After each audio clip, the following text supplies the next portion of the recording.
All right, you guys, so today I'm going to help you determine whether or not you experienced a failure of a prime on your boat engine.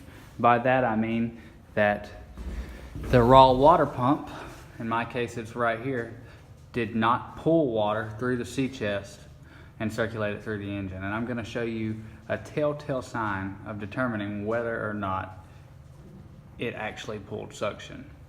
So for some people, it's a little difficult, depending on the vessel, to actually check and see if they have water coming out of their exhaust. It could be under a swim platform, it can be underwater exhaust. You could have a heavy load on the boat and it's just hard to tell because the exhaust is halfway full. You never know. But overall, sometimes boats don't prime.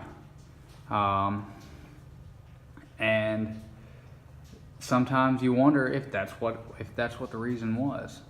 And other times, you may not want to pull this cover off. Well, one of the ways to tell if you are having an impeller issue, for instance, it could already be burned up, or you could have burned it up because it did not prime.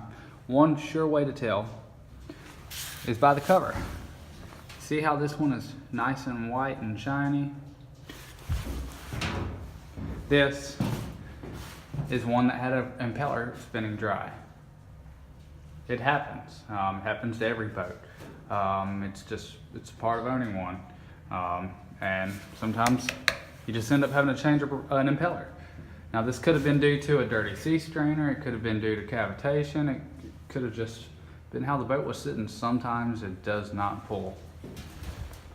So again, that impeller has not gotten hot. That impeller has not gotten hot. And this impeller has gotten pretty hot.